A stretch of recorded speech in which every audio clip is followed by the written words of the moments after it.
las 7 de la mañana. Más adelante, Christy Mueller. También Adoración Backstage con Lorel Quiles. Y ahora Señales de los Tiempos, una serie exclusiva con Magdiel Narváez. Y exclusiva del 97.7 Nueva Vida en Ruta. Magdiel, buenos días. Así es. Buen día. Buenos días. Dios me los bendiga a todos. ¿Cómo Qué pasaste bueno verles. este tiempo ayer? Pues Zaira y yo estamos desde el martes en la expectativa del fenómeno. Ajá. Porque se había dicho que iba a pasar a las 8 de la noche del miércoles. Y entonces que a las 8 de la mañana del jueves estábamos ya fuera de combate. Y yo me paso viendo siempre el weather, donde me dice el % de lluvia. En Puerto Rico, después que te diga que es más de un 20% de lluvia, va a llover. Puerto Rico, por ser una isla tropical y porque el diseño de los vientos con las montañas provoca la precipitación. Claro, a mayor número de %, pues obviamente más agua. Y entonces yo veía que le decía a Zaira, mira, a las 6 va a empezar a llover. Dice aquí que va a caer un 60% de agua. Es un paro de agua, olvídate. Y llegaban las 6. Y sí, caramba, ¿qué habrá pasado? Porque yo volví a mirar y decía, no, ahora dicen que es a las 7. Entonces se fue moviendo la lluvia hora por hora. Sí. Y yo decía, bueno, como este país tiene tanta corrupción, se habrán robado la lluvia. O sea, en algún sitio del camino. Y casi 12 horas después de lo previsto, sin mayores anuncios de que retrocedió, bajó la velocidad, aumentó los vientos, sin nada que ver, empieza ese viento de más de 50 millas por hora. El viento fue. Eso es huracán casi categoría 1. Y nosotros pues, que apenas nos estamos recuperando todavía de María. Si la gente piensa que estamos recuperados, están mirando un país que no es. Aquí hay gente todavía con toldos azules y no es porque les dé la gana. Hay gente porque quieren estar así, hay otros que no, es que no han podido. Especialmente en el sur, que después de esto, cuando cogen la ráfaga de temblores, pues la situación se pone más crítica todavía. Hay sistemas en el país de forestales que no se han recuperado después de María y que con cualquier viento de más de 30, 40 millas por hora le va a arrancar los árboles. Hay estructuras de la Autoridad de Energía Eléctrica que no se pusieron al día, punto, se acabó, y no aguantan, o sea, no estamos preparados. Y ya FEMA lo había dicho, o sea, no estoy yo aquí lloviendo sobre lo mojado. Quiero decir que nosotros tenemos que, para lo que viene, que es una actividad ciclónica considerablemente distinta a la de otros años, no esperemos a última hora que nos digan si es un fenómeno, si es una tormenta, si es un huracán. Usted prepárese para lo peor. Esa es la mejor recomendación. Me voy a preparar para lo peor, me voy a preparar para más de 48 días sin luz, me voy a preparar para... Y entonces, si no pasa eso, usted estaba bien. Y como son tantos los que vienen, pues guarde para el próximo. Porque lo que viene por ahí es una cadenita. Que yo espero en el Señor que los polvos del Sahara nos ayuden a desviar algunos de ellos. Bueno, se acabó la sección de meteorología. Vamos ahora. Muy buena. A la parte donde yo sé un poquito más. Estábamos hablando hace unos segmentos anteriores sobre los sellos que cubren el libro que nadie sabía que tenía. 2, y que no aparecía alguien que tuviera la facultad para abrir el libro. Y entonces había como una crisis existencial porque ese libro hay que abrirlo. Punto. Los libros son para abrirlo, no son para acomodar los billetes ni las facturas adentro, es para abrirlo. Pero al tener 7 sellos encima, que lo tienen bien cerrado, no haber quien lo abra, pues se creó este misterio en el cielo. Recuerde que esto todo es un elemento simbólico y alegórico, donde nosotros explicamos las escuelas de interpretación que toman estos textos y los ubican de acuerdo a lo que ellos piensan. Y nosotros decidimos ubicarlos en la mentalidad futurista. Entonces aparece un ser viviente de los 4 que hay adorando en el trono con los 24 ancianos, que les mencionamos también, que estaba Edwin con nosotros, que se asocian con los evangelios, los 4 rostros se asocian con el evangelio. En la catedral de granito de Nazaret, que es una catedral impresionante de 3 pisos, en la fachada principal de la iglesia están los 4 seres vivientes del Apocalipsis y cada uno se asocia con un evangelio. El león, el águila, el becerro, el rostro del ser humano, y le ponen Mateo, Lucas, Marcos, Juan. Y uno de estos seres se acerca a Juan y le dice, ven y mira. Y entonces Juan ve al cordero, pero no al cordero que van a matar en la cruz. El cordero ya robusto, victorioso, con 2 cuernos que significan fuerza y conquista. Y entonces el contraste del símbolo es interesante porque uno ve el cordero, que es una ovejita de 2 años, que usualmente es indefensa, que me decía mi suegra ayer, que escuchó en una predicación, que a veces cuando la oveja pare y no quiere amamantar a su cordero, el pastor tiene que agarrarlo y criarlo él, porque si la desprecia de principio, la va a despreciar por siempre. Va a morir. Wow. Entonces él empieza a cuidarla para que no muera. Y dice mi suegra que ese es cuando el pastor abre la boca para gritar y que vengan las ovejas, las primeras que vienen son esas, porque están cerca del corazón del pastor. Entonces, aquí el contraste de la pureza, de la inocencia, representado en el cordero de menos de 2 años, con los cuernos y la capacidad de tomar decisiones, representa la ira de Dios que no está fundamentada en coraje. Eso es algo que la gente todavía no entiende. O sea, a Dios no le tiene que dar coraje para tomar una decisión como nos pasa a nosotros. Que para yo decirle 4 cosas a alguien, tengo que esperar que la copa se llene. Sí, te voy a decir algo. Yo estoy harto. Tú sabes, ya esta cosa lleva tiempo. Yo he aguantado. La olla de presión, la olla de presión. Dios no trabaja así. Si Dios aguanta, es por su misericordia. Por lo tanto, la ira de Dios en el libro de Apocalipsis está fundamentada en ese amor de Dios que tiene una facción que es fuego consumidor, buscando siempre ver si el ser humano en alguno de los actos de su ira se arrepiente. En alguna de las manifestaciones de su juicio, el ser humano decide entrar en razón y conocer que hay un Dios. Hay gente que a veces en tertulia me dicen, chico, pero es que porque hay que esperar ese momento. Bueno, hay que esperar ese momento en muchas ocasiones porque no todos los seres humanos somos iguales. Yes. Y hay seres humanos que tienen esta pelea con la existencia de Dios hasta las últimas consecuencias, y es bien probable que el juicio de Dios es lo único que lo haga despertar. Wow. Y entrar en razón diciendo, bueno, tiene que haber un Dios para que todo esto esté pasando. Y si ese Dios lo que está haciendo mediante este juicio es invitándome a que yo me humille, pues entonces yo me humillo para que Él pueda responder. Aun cuando el libro tiene grandes controversias entre los juicios, la ira de Dios y su misericordia, no es menos cierto que este personaje de este cordero con estos cuernos lo que representa es eso, esa dualidad de Dios, de que yo tengo que entrar en juicio, pero no me voy a olvidar de que yo amo, que es lo que sucedió con el diluvio.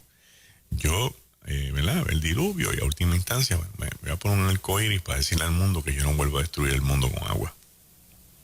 Entonces, habíamos hablado de ese primer caballo blanco, que este jinete, que tiene una corona, que tiene un arco pero no tiene flecha, y que históricamente se identifica con los jinetes de una región llamada los partos. Los partos que son los jinetes más temibles para los romanos.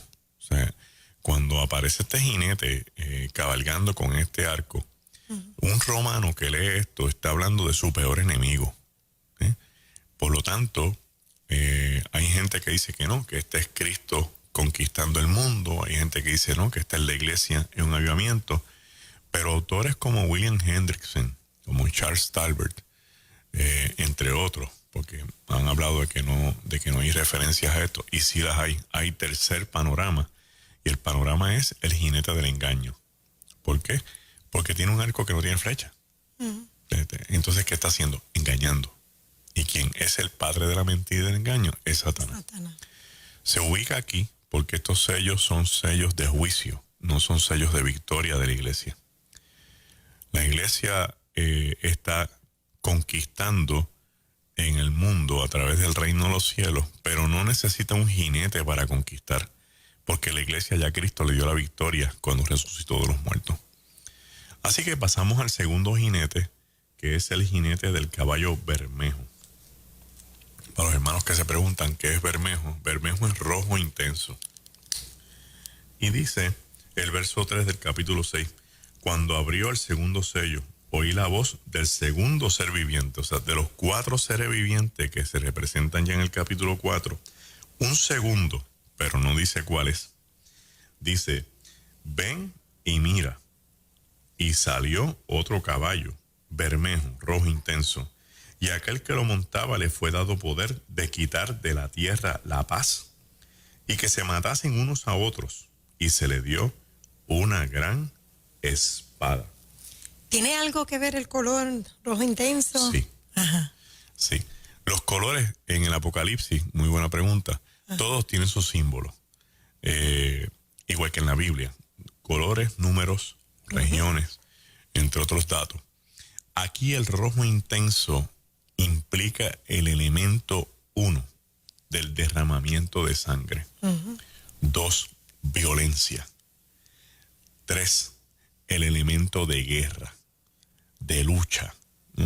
Y entonces este caballo trae este color diciéndole a toda la humanidad, yo voy a cabalgar sobre la tierra y por donde quiera que yo pase, yo lo que voy a dejar es derramamiento de sangre, inestabilidad, crisis.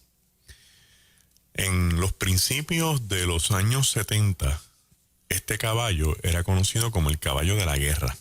Se llamaba así. Pues porque tenía una espada y venía a poner a la gente a pelear con los otros. Pero nuevas lecturas del texto bíblico y nuevas traducciones más específicas sobre las interpretaciones del griego al español nos permiten ver algo que a lo mejor antes estaba desconocido. Y es esa frase, se le dio la facultad para quitar la paz de en medio de los seres humanos. Vamos a mirar la frase para desmantelarla. Se le dio la facultad, o sea, que él no tenía poder. Ahí estamos otra vez hablando sobre el reino de las tinieblas, que no tiene poder a menos que Dios se lo permita, o a menos que los seres humanos den oportunidades. Entonces el enemigo viene, se crece, aprovecha la oportunidad y crea crisis. Se le dio esta facultad para quitar la paz de en medio de los seres humanos. A veces cuando hablamos de este texto y decimos que se le quitó la paz, no estamos hablando necesariamente de guerra, porque hay gente que pierde la paz y no está en un estado de guerra. Vamos a ver ahorita otros escenarios, ¿verdad? Donde la paz está en controversia.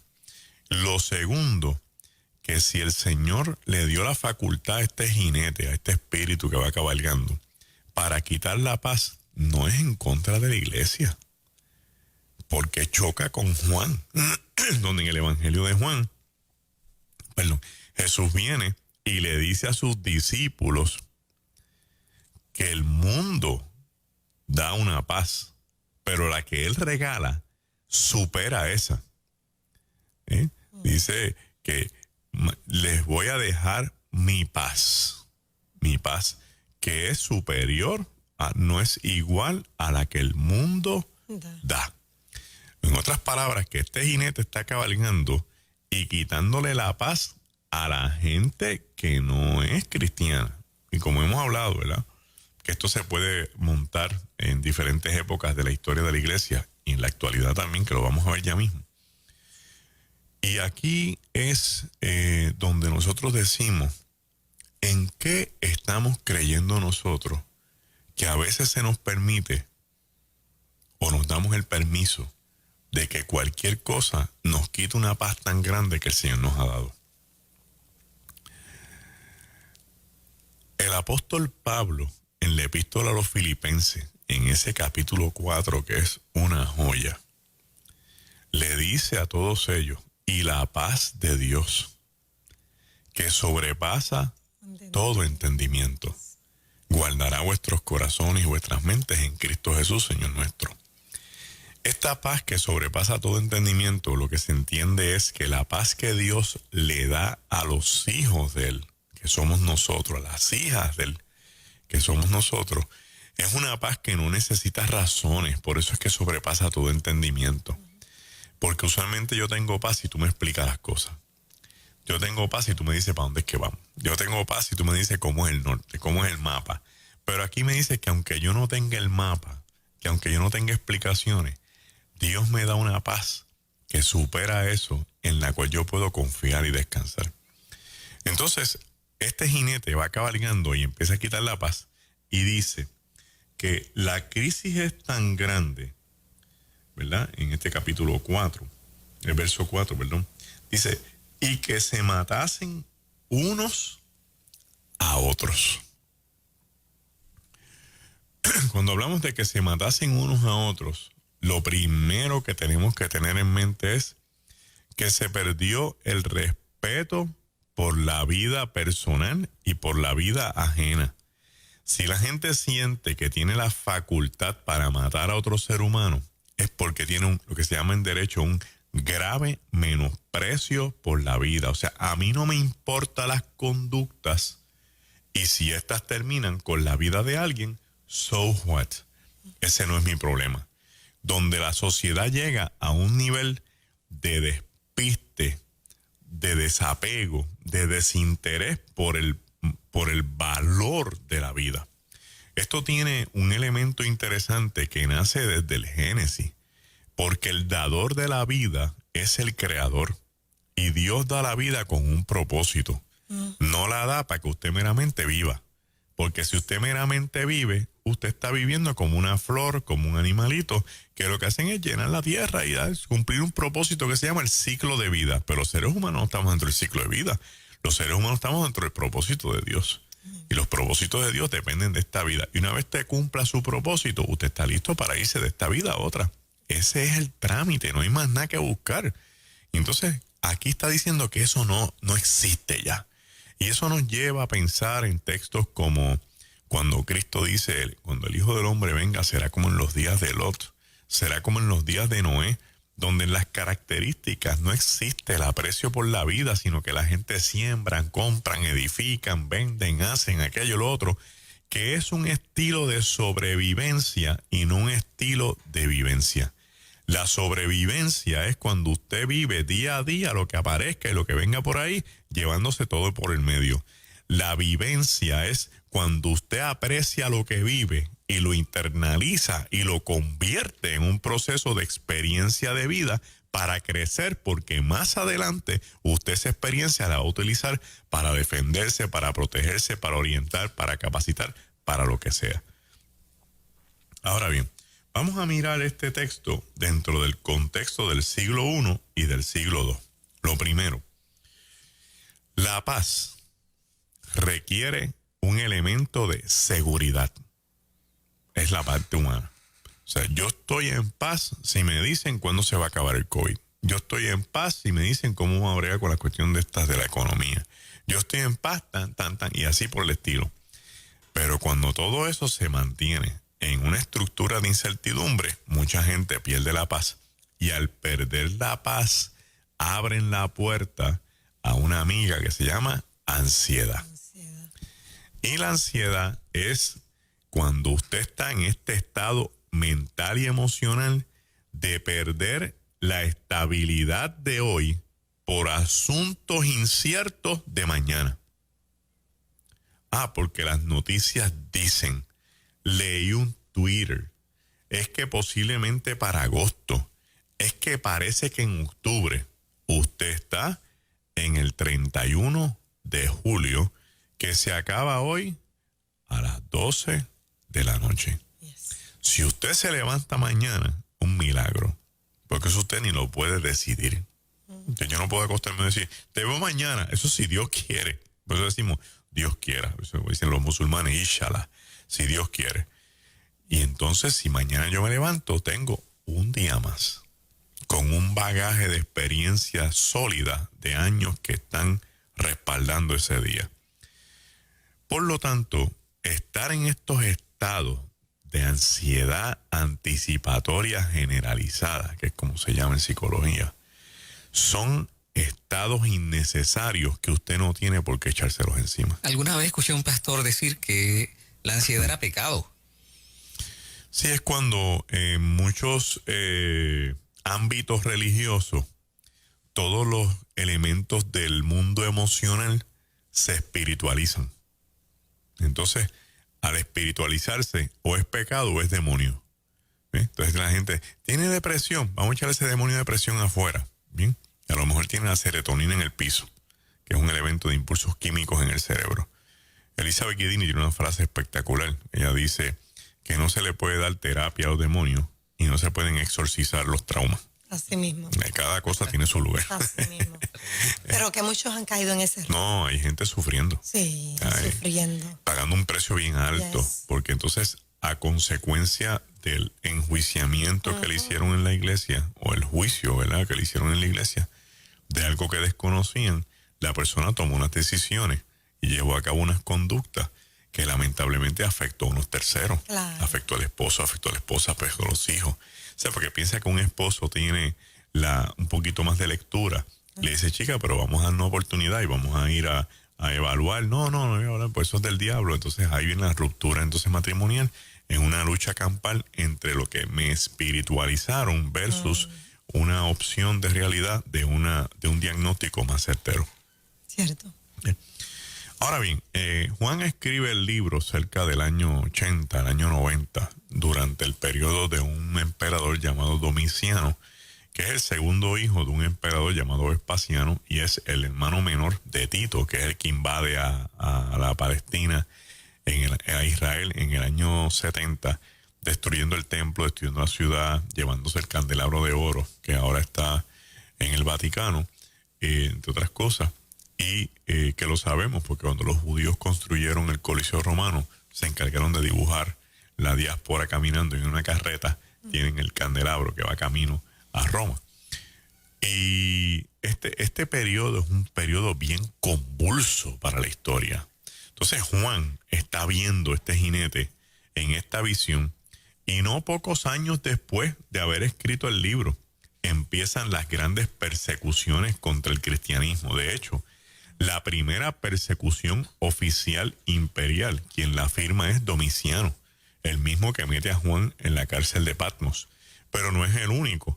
Después Adriano, en el año 132, le cayó encima a los judíos que estaban en Judea. Incluso le llamó a la región por primera vez Palestina, Filistium, para humillar a los judíos, haciéndole ver que este territorio es de los filisteos y no es de ustedes. O sea, este territorio es de una gente que no tiene un pacto y ustedes ese pacto ya no sirve. Fue bien cruel y bien destructivo. En estos tiempos ocurre lo que Juan vio, que se levantarán unos y se matarán unos contra otros. Juan vio esto en su propio pueblo, en la visión del caballo. No vio la historia posterior donde la gente en las mismas sinagogas se traicionaban, donde la gente por creer en Cristo crearon divisiones en las casas, pues entonces el que era bien judío y era el padre de familia no permitía que los hijos creyeran en el cristianismo y entraban en estas pugnas campales y se entregaban unos a otros a las autoridades creando una destrucción. Y traigo este modelo porque es importante que nosotros entendamos que cuando este jinete está cabalgando, este jinete no va a quitarle la paz a los gobiernos. Este jinete no va a ir a quitarle la paz a las estructuras de las organizaciones. Este jinete cabalga, pues esto es un espíritu que va cabalgando sobre las unidades básicas de la sociedad, que son la familia. Tú desmantelas la familia y se cae la sociedad. Tú caes la sociedad y se cae la estructura de un país. Y eso es lo que ha hecho este jinete, hiriendo a las familias. Ahora bien, ¿qué cosas han existido en el pasado que pudiéramos ver hoy más gravemente? O sea, ¿qué cosas pasaron hace años atrás, hace miles de años atrás, que se podía ver que este jinete estaba cabalgando, versus qué cosas están pasando hoy, que el nivel de gravedad se ha exponenciado porcentualmente y sin ningún tipo de expectativa que lo podamos controlar. Pues empecemos diciendo que una de las herramientas más poderosas para quitarle la paz a los seres humanos es el terrorismo.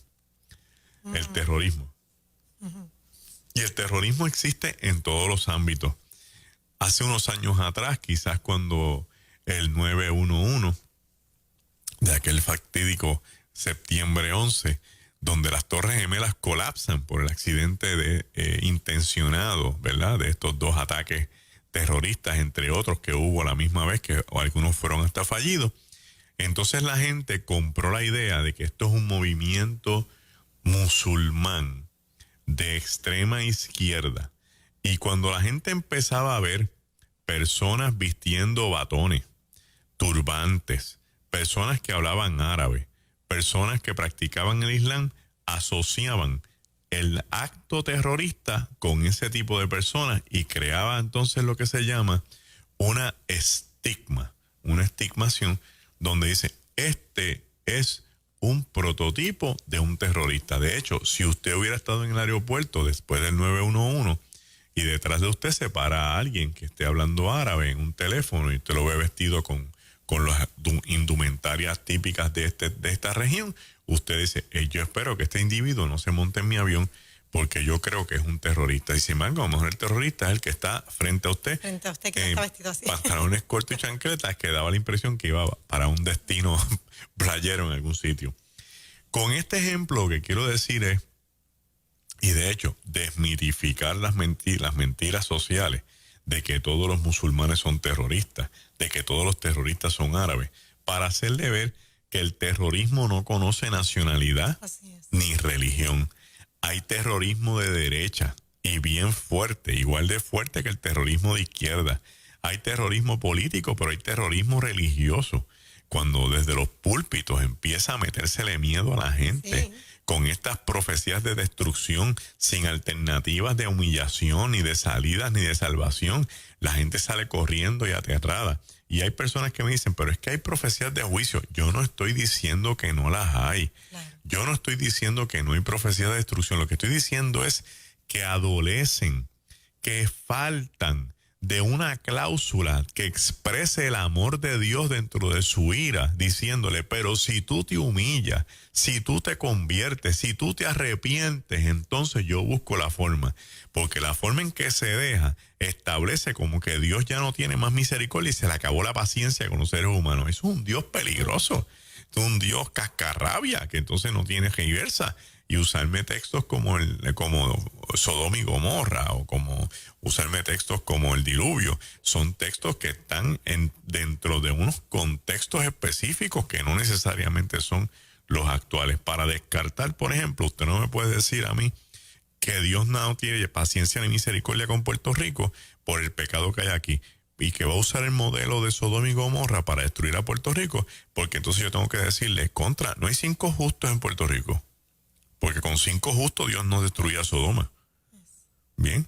Entonces me dice, no, porque el diluvio, dice, no habrá gente como Noé dispuestos a construir un arca.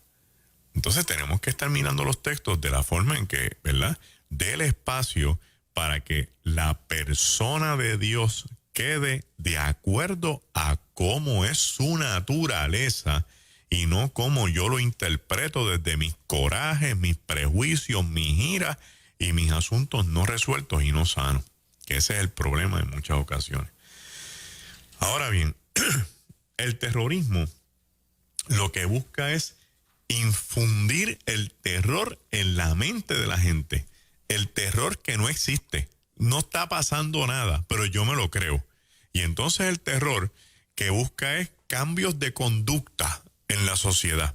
Por ejemplo, ahora mismo, si ocurriera una desgracia, ¿verdad?, en un centro comercial XYZ, un anuncio de que se ha puesto una bomba, la gente rápido absorbe el terror de la noticia y cambia la conducta. No vayas a ese centro comercial, no vayas a ese país, no compres en ese restaurante, que ahí se envenena un montón de gente. Ten cuidado con esa secta, ¿ves?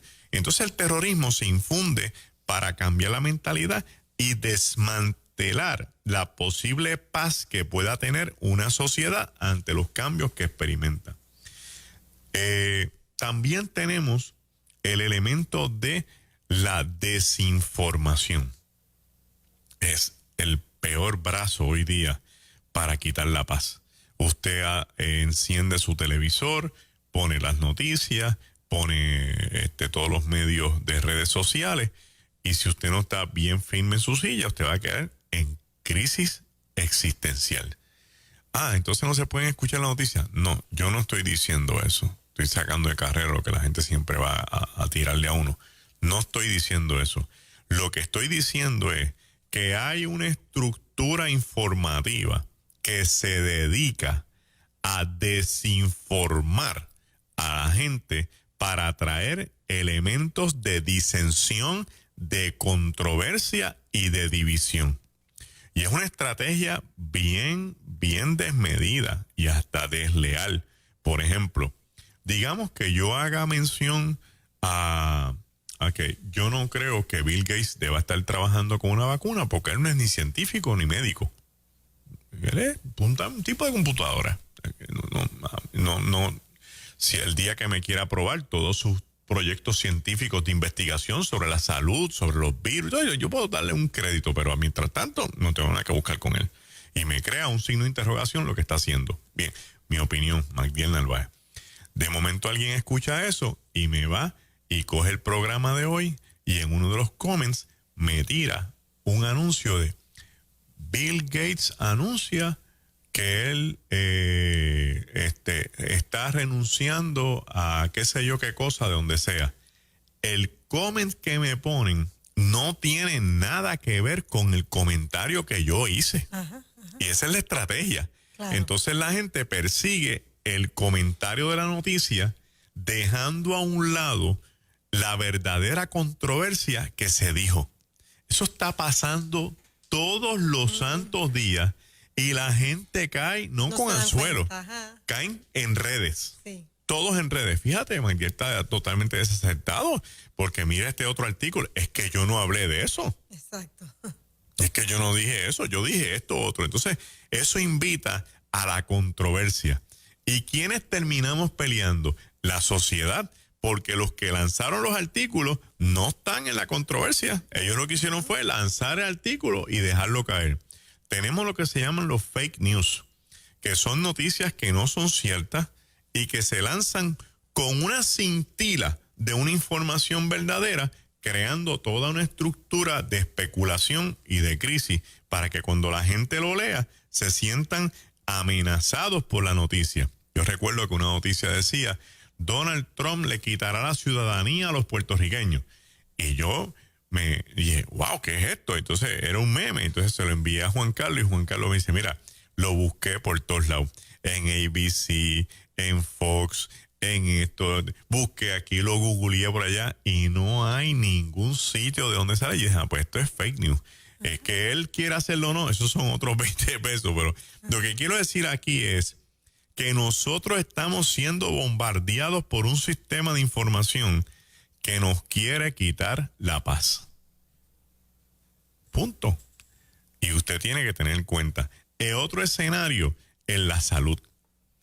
Los elementos que tienen que ver con la salud están siendo puntas de lanza para crear esta angustia en la gente y llevarla como ovejas al matadero, donde venga de camino un salvador diciendo, aquí tengo la cura del COVID-19 y todo el mundo vaya a vacunarse. Ya, ahí está la salvación. Tenga cuidado con eso. Y entonces la gente dice, Magdiel está diciendo que no se vacunen. Yo no estoy diciendo eso. Tomaron lo que... Oye, que muchas salvedad uno tiene que hacer, ¿verdad? Yo no estoy diciendo eso. Lo que estoy diciendo es que tenga cuenta que no vayamos todos corriendo a un atolladero por una angustia de algo que está pasando, porque precisamente así es que se cometen los errores a nivel mundial. Cuando la gente sin pensar, sin procesar, sin sentarse a analizar las cosas, van corriendo detrás de un anuncio porque lo que los gobierna es el terror que tienen en la cabeza. Y como tienen terror y ansiedad, allí están haciendo la fila porque esto es lo que nos conviene, esto es lo que nos dijeron. Siéntese a pensar y no permita que el Estado piense por usted. No permita que el mundo piense por usted. No permita que el reino de las tinieblas piense por usted. Una de las cosas más preciadas que tiene el ser humano es la capacidad de pensar y de analizar. Y de poder llegar a las propias conclusiones que uno tiene, porque de ahí surgen los verdaderos principios que son los que te dirigen y los que te regulan.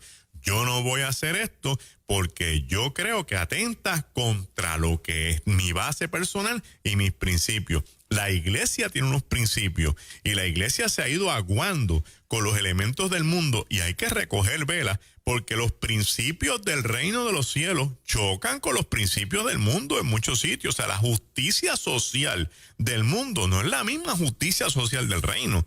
La empatía, la solidaridad, el respeto no son los mismos porque en el reino se exige millas extras, la otra mejilla, la capa, el vestido, se exige tanto el perdón que cuando nos fundimos y nos fusionamos, no sabemos entonces dónde estamos, si estamos en el mundo o estamos en el reino.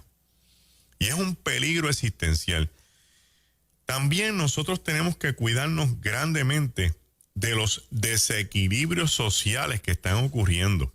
El desequilibrio social viene a consecuencia de movimientos dentro de la sociedad que exigen respeto, derechos y libertades y garantías a niveles constitucionales y legales, creando unos desequilibrios, porque cuando se le dan derechos a estos se pueden sentir que se le están quitando los derechos a estos otros. Hay una controversia existencial siempre entre lo que es igualdad y lo que es justicia. Zahira me dio un ejemplo solo los días, me gustó muchísimo. O sea, yo quiero que 2 niños vean por encima de una verja. Un ejemplo de ella. Y entonces, yo le voy a dar a cada niño una caja igual. Ahí está la igualdad. Pero como un niño mide 4 pies y medio y el otro mide 5, las cajas, aunque sean iguales, no le van a permitir tener una igualdad de visibilidad. Por lo tanto, no es justo. Usted va a un centro comercial y ahora hay estacionamientos para embarazadas, estacionamientos para to go, estacionamientos para impedidos. Y de momento usted no está ni embarazada, ni es to go, ni está incapacitado o discapacitado, con respeto a todo el mundo. Y encuentra que no hay un estacionamiento para usted, pero todas estas tipos de personas tienen todos los estacionamientos, pero están vacíos. Y como usted no está en ninguna de esas categorías, no se puede estacionar ahí. Pues es justo que haya estacionamiento para todas las personas, pero es desigual porque habiendo estacionamientos vacíos, yo no me puedo estacionar en ninguno de ellos.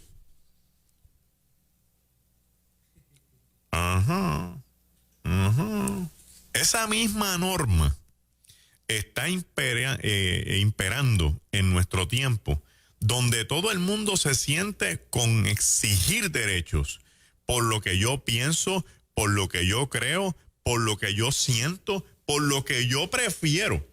Y al tenerlo en esa forma mental, sea real o no real, tenga en cuenta que lo que usted pide por igual puede crear injusticias en otros sectores y en otros bandos.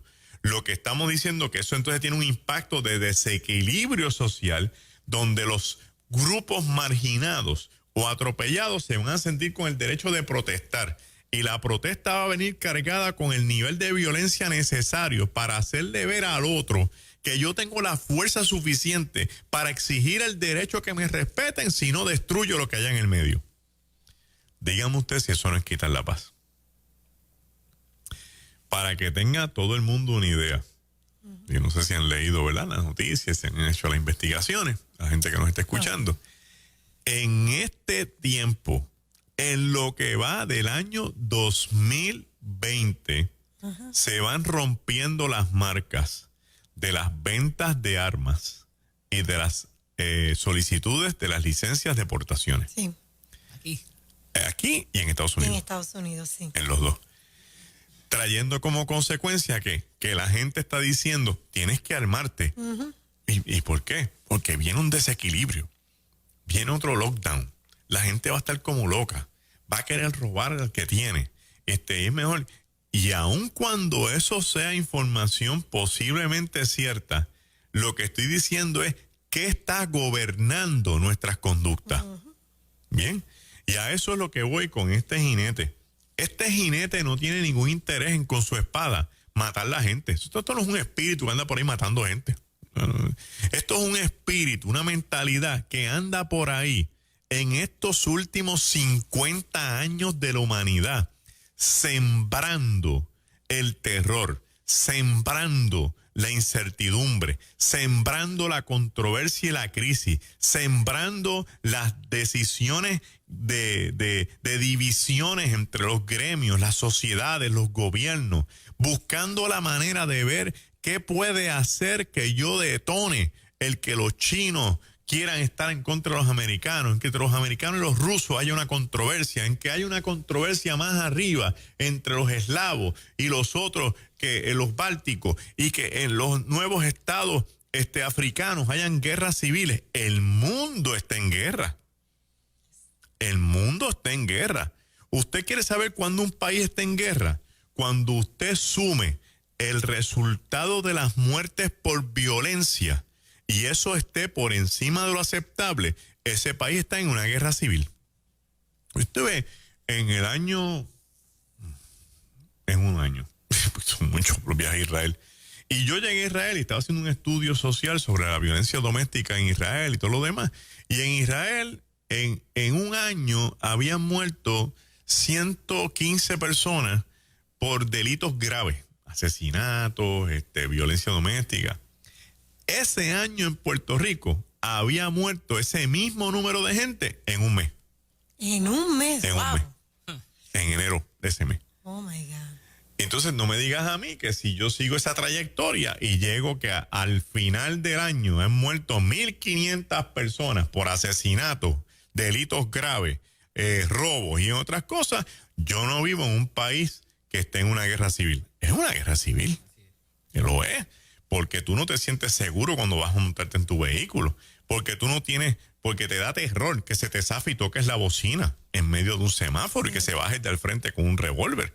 O sea, ¿en qué mundo estamos viviendo? Ahora bien, para dar el puntillazo final. ¿Por qué traemos esta información en estos días? Porque creemos que estamos en las señales del final de los tiempos y queremos darle aliento a la iglesia. Esto que hemos hablado se supone que afecte a un mundo que no ha conocido a un Cristo maravilloso. Un Cristo que si este jinete se le dio la facultad para quitar la paz, recuerda que uno de los títulos más grandes de Jesucristo es que Él es príncipe de paz. Y el precio de nuestra paz, Él lo llevó sobre sus espaldas. En otras palabras, que la paz que Cristo nos ha dado no es una paz que Él se la quitó a nadie, es una paz que Él conquistó. Sí.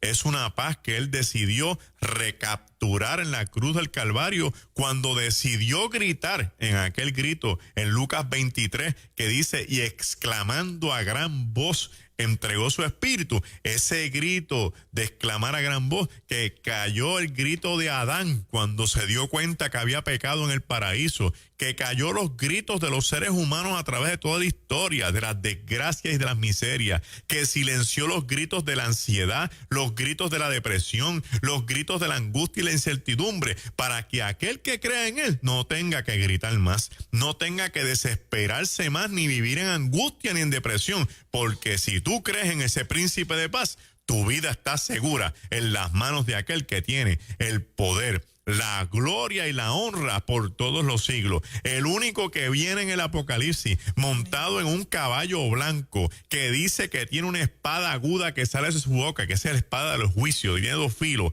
y que se llama el Verbo de Dios y que es fiel y verdadero. para vencer al mundo se llama Jesucristo. El único que le dijo a sus discípulos, mira, no le voy a decir mentira, en el mundo van a tener aflicción, pero no se turbe vuestro corazón. Confiad porque yo he vencido al mundo. Así que aunque te digan las noticias sobre la salud, sobre la economía, la política, el terrorismo y la incertidumbre, recuerda en quién tú has creído y siempre di lo mismo. La paz de Dios, que sobrepasa todo entendimiento, guardará mis pensamientos y mi corazón en Cristo Jesús, Señor nuestro. Defínete hoy y decide con quién vas a cabalgar. Si vas a cabalgar con este jinete, de este caballo rojo, de lucha, de contienda, de sangre, o te vas a montar en el caballo del jinete blanco, ese que tiene el poder y la facultad de mantenerte seguro y protegido, aún en medio